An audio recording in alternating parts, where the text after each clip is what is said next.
Argentina es un país extraño y hubo 3 cambios diplomáticos muy fuertes en 3 votaciones de Naciones Unidas. Mejor dicho, en 2 votaciones y una decisión diplomática. Son, para mi gusto, 3 papelones. La Argentina votó en soledad contra los pueblos originarios, ahí donde votaron todos los países, votaron a favor de políticas en defensa de los pueblos originarios y unos pocos se abstuvieron, solo votó en contra de la Argentina. También fue el único país que votó en contra de la defensa de los derechos de los niños y de las mujeres, en absoluta soledad. Siempre decían que, bueno, que Milei quería seguir lo que votaba Estados Unidos e Israel. Bueno, ni Israel ni Estados Unidos hicieron estos 2 papelones. El tercer papelón que pasó más desapercibido fue que la Argentina retiró a los enviados de la cumbre contra el cambio climático.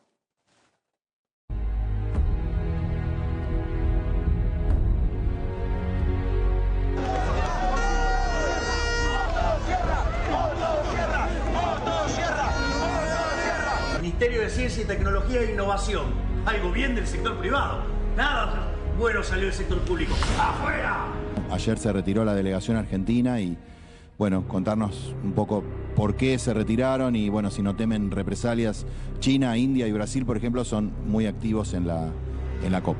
Esta medida lo que permite al flamante canciller, tiene poquitos días en el cargo, es obviamente reevaluar la situación, reflexionar sobre la posición y en tal caso es parte de las medidas que empieza a tomar el canciller en su nuevo rol. Todas esas políticas que culpan al ser humano del cambio climático son falsas y lo único que buscan esas políticas es recaudar fondos, ¿sí?, para financiar vagos socialistas que escriben papers de cuarta. El ministro de Economía, francés, acaba de decir que todas estas posiciones argentinas sobre el cambio climático van a hacer fracasar el acuerdo entre la Unión Europea y el Mercosur. Bueno, ¿qué opinión tiene el gobierno?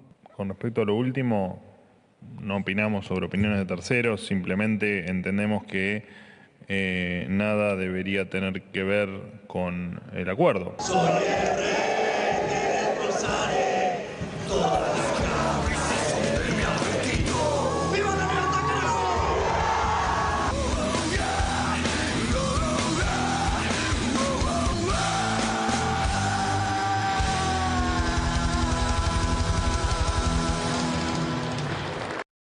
A veces periodísticamente uno intuye que ciertas cosas son importantes o son graves, pero lo mejor es preguntarle a los que estuvieron en algún lugar viendo y trabajando esos temas. Sergio Federovich, además de mi amigo, colega, periodista, yo lo recuerdo de vocero de la COP que se hizo acá, de la cumbre de cambio climático acá.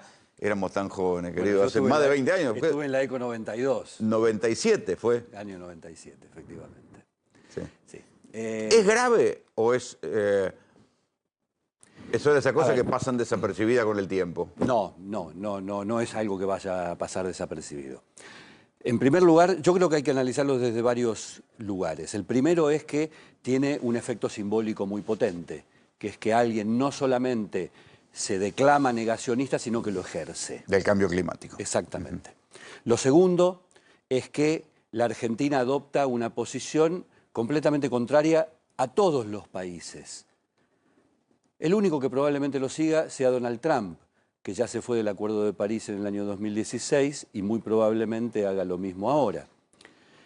Lo tercero es que... Sí, lo tercero es negar la cuestión científica. Bueno. Porque además el cambio climático no es que es una cuestión opinable, una cuestión avalada por los científicos de todo el mundo, solo con algunos marginales que lo niegan. ¿Por qué alguien niega la ley de la gravedad sabiendo que la manzana va a seguir cayendo de arriba hacia abajo? Porque tiene una ideología, porque cree... Bueno, los terraplanistas negaban que la Tierra era redonda. Milei sabe que el cambio climático existe. No lo niega simplemente porque se ponga en un papel extravagante. Lo niega porque lo que pretende negar son las políticas que hay que adoptar para que el cambio climático no siga avanzando de la manera que está avanzando. Y esas políticas suponen no solamente mejor distribución del ingreso, que es una condición esencial para que haya política ambiental seria en el mundo y en la Argentina. Cuidado de los glaciares, evitar los incendios forestales, evitar los incendios de superficie, deforestación. Y desarrollar la economía a partir de una explotación de los recursos naturales que no signifique un saqueo. El RIGI es un saqueo. Es decir, llévate todo lo que vos quieras, nadie te va a controlar, nadie te va a mirar, nadie va a señalarte si dejas un agujero en lugar de una montaña. Total, lo que necesitamos son las inversiones. Pero hay algo que yo quiero señalar, que es que Milei es negacionista y Trump es negacionista porque pueden. ¿Y por qué pueden? Porque durante los últimos 30 años, Naciones Unidas y el mundo que supuestamente se volcó a favor de frenar el cambio climático, fracasó. Y tenemos que aceptarlo. Hay un fracaso en las políticas internacionales del cambio climático. Lo acabamos de ver. O sea que todo el mundo las declama, pero no las hacen. Bueno, hay una burocracia internacional, una casta internacional, para utilizar palabras tan caras a Milei, que lamentablemente lo que ha hecho es reunirse a lo largo de 30 años y no ha conseguido absolutamente nada. Pensemos simplemente que el protocolo de Kioto del año 97 obligaba a los países a retroceder sus emisiones de gases de efecto invernadero a los niveles de 1990. Y sin embargo, entre 1990 y 2019, las emisiones de gases de efecto invernadero se multiplicaron por 50. No solamente no se cumplió eso, sino que además tuvimos... También, pero el auge de los autos eléctricos no busca eso. Miremos los números. ¿Hay más autos eléctricos? Sí. ¿Hay más energías renovables? Sí. ¿Cuál es el balance? Una disparada de las emisiones de gases de efecto invernadero mayor que en todo el periodo desde la revolución industrial hasta acá. Es decir, las políticas han fracasado. Y no solamente han fracasado, sino que además los resultados, a diferencia de lo que decíamos 30 años atrás, empiezan a ser palpables. Lo que acaba de pasar en Valencia... Está bien, pero si las políticas fracasan, no quiere decir que no haya que tomar ninguna. No, al contrario. Que fueron insuficientes las pocas que se tomaron. Al contrario, hay que profundizarlas, por supuesto. Pero días atrás, Agustín Laje, vos lo mencionaste hace un ratito, dijo algo, a mi juicio, espantoso, aborrecible, pero que justifica la posición que tienen. Nosotros estamos en contra de la Agenda 2030 porque fracasó. Yo no me voy a poner a discutir si fracasó la Agenda 2030. Sí creo fervientemente que tiene que existir una Agenda 2030 y tiene que haber objetivos sanos en el desarrollo económico, social y ambiental, por supuesto. Pero algunas excusas, lamentablemente, se les han dado a los libertarios, a los negacionistas, etcétera, para que puedan avanzar en esta dirección. Claro, para que pero puedan si fracasó no es para tomar la dirección contraria, es porque fue insuficiente. Naturalmente que no, y naturalmente que lo que hay que hacer es tomar compromisos en serio. La Argentina, en esta posición, lo que termina demostrando es que no solamente va a rechazar los acuerdos, sino que va a tomar posturas contrarias, y esto es grave. Y lo estamos viendo, la Argentina sufrió en materia de política ambiental la degradación más grande de los últimos 40 años. Pasó de tener un ministerio a tener una subsecretaría, 4 escalones descendió. Te voy a dar un solo dato. En nuestra gestión, yo fui viceministro de Ambiente durante 4 años, en el año 2023 se controló por delitos de residuos peligrosos a más de 400 empresas. ¿Cuántas se controlaron en el mismo periodo en el año 2024? No sé. 8. Es decir, lo que hoy presume Milei a partir de decisiones como esta es que vos vas a poder hacer lo que quieras en materia ambiental. Nadie te va a controlar. Más aún, el secretario de Deporte, Ambiente y Turismo, creo que es, Daniel Scioli, dijo públicamente que la subsecretaría de Ambiente se va a convertir en una facilitadora de proyectos productivos. Vos necesitas un aval del subsecretario de Medio Ambiente. Necesito contaminar Riachuelo. Adelante, porque lo único que necesitamos es producir. El problema es que se va a producir a como dé lugar y los resultados... La Argentina no tuvo los incendios forestales que tiene solamente porque hay problemas de calentamiento global, también porque tiene falta de políticas, lo que acaba de pasar en Córdoba. Fue evidente, el Estado Nacional se mantuvo completamente ausente de eso.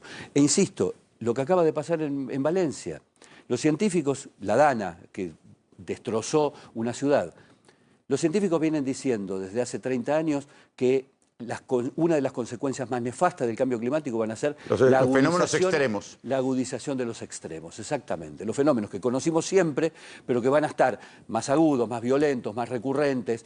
Más huracanes, más intensos. Exactamente, eso es lo que estamos viviendo. Ahora, frente a eso, ser negacionista significa darle la espalda a cualquiera que pretenda ir en favor de luchar sanamente contra el cambio climático. Recién le preguntaban si esto no ponía en peligro el acuerdo Mercosur-Unión Europea. Y hay que recordar Sin dudas. que Francia Sin dudas. no quiso firmar ese acuerdo porque Bolsonaro fomentaba la destrucción del Amazonas con el mismo criterio. Decir, bueno, destruyamos el Amazonas, plantemos, total, ¿para quién le importa el Amazonas? Hay algo que no se entiende bien, porque si efectivamente, como vos decías antes, Milei es tan market friendly, poco se entiende que no ponga un ojo en lo que va a ser una de las restricciones al comercio exterior más grandes de este siglo, el tema del medio ambiente, la trazabilidad, cómo se produce, a partir de qué mecanismos, con qué nivel de respeto sobre los bosques, sobre los animales, sobre los parques nacionales, sobre la biodiversidad. Está bien, pero si Trump esto lo da por caído...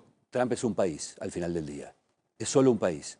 La Comunidad Europea ha demostrado tener una posición no solamente proteccionista como históricamente tuvo, sino con un aditamento, el proteccionismo ambiental. Van a justificar muchos de las restricciones a las importaciones a la Comunidad Europea en mala praxis ambiental de los países del tercer mundo. Por supuesto, puede haber ahí también una trampa de la Unión Europea para fortalecer su proteccionismo histórico, eso lo sabemos. Pero más allá de eso, resulta poco inteligente no tener una política ambiental más o menos sana y con buenos resultados si es que uno quiere capturar mercados. O sea, vos decís que esto no es de brutos. No. Es de intereses. Es ideología. Pero es intereses. Sí, intereses, por supuesto. Y es permitir que cualquiera venga a la Argentina a ejercitar el saqueo. No la producción, no la extracción de los recursos naturales con el control que sí o sí tiene que tener por parte del Estado en materia ambiental, en desarrollo de economías regionales, etcétera. No, esto es ideología. Sí, o que las mismas saqueo. empresas que en Canadá o en Australia tienen parámetros ambientales para la explotación de minería van a venir acá a hacer cualquier destrozo. Hay empresas transnacionales que hoy cumplen con requisitos ambientales por encima de lo que les exige el gobierno de Milei, porque se los exigen sus casas matrices. Mira.